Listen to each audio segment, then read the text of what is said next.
السلام علیکم ورحمۃ اللہ وبرکاتہ۔ ایک اہم مسئلہ آپ کی گوش گزار کرنا چاہتے ہیں کہ کان میں دوائی ڈالنے سے روزہ فاسد ہوتا ہے یا نہیں، اور آنکھ میں دوائی ڈالنے سے روزہ فاسد ہوتا ہے یا نہیں۔ قدیم مفتیان کرام اور فقہائے عظام کا یہ موقف رہا کہ کان میں ڈالنے سے روزہ فاسد ہو جاتا ہے، لیکن آنکھوں میں دوائی ڈالنے سے روزہ فاسد نہیں ہوتا۔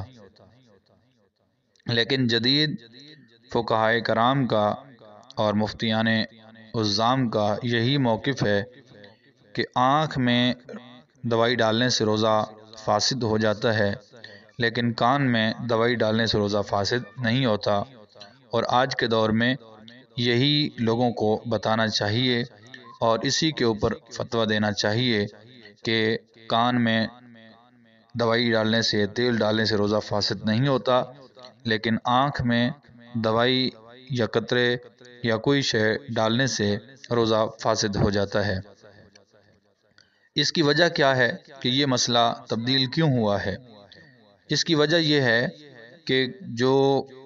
قدیم فقہا تھے، انہوں نے جو اصول مرتب کیا وہ اس بات پر تھا کہ اگر کان میں منفذ یعنی روٹ موجود ہے، جیسا کہ یہ طبیب جو قدیم اطباء تھے، طبیب تھے، انہوں نے یہی موقف دیا تھا کہ کان اور حلق کے درمیان منفذ یعنی روٹ یعنی نالی وغیرہ موجود ہے جس سے دوائی پہنچتی ہے،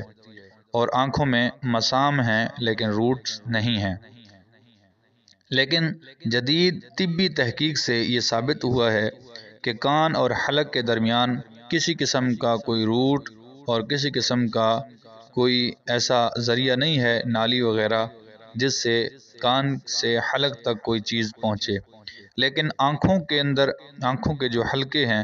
ان کے اندر ایسی باریک وینز، نالیاں اور روٹس اور منفذ موجود ہے جس کے ذریعے دوا حلق تک پہنچتی ہے۔ لہٰذا قدیم فقہا کا اصول اپنی جگہ پر قائم رہا، لیکن چونکہ قدیم اطباء اور طبیب ان کا نظریہ غلط ثابت ہوا، تو اس وجہ سے ان کے نظریے غلط ہونے کی وجہ سے ہم اس حکم کو تبدیل کریں گے اور فقہا کے اسی اصول کے اوپر کہ اگر وینز اور نالیاں جہاں پر موجود ہوں گی ان کے ذریعے اگر کوئی شے جسم تک پہنچے گی تو روزہ فاسد ہو جائے گا، اور اگر روٹس نہیں ہیں، مسام کے ذریعے اگر کوئی چیز اندر جاتی ہے تو اس سے روزہ فاسد نہیں ہوگا۔ تو لہٰذا آج کے دور میں جدید طبی تحقیق سے ثابت ہو چکا ہے کہ آنکھوں اور حلق کے درمیان روٹس یعنی نالیاں موجود ہیں اور کانوں میں نہیں ہیں، تو لہٰذا آنکھ میں دوائی ڈالنے سے، قطرے ڈالنے سے روزہ فاسد ہوگا، لیکن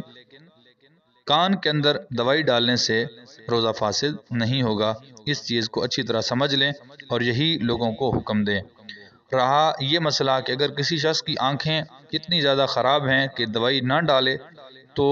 اس کی آنکھوں کو جانے کا خطرہ ہے، تو اس کے لیے حکم یہ ہے کہ وہ شخص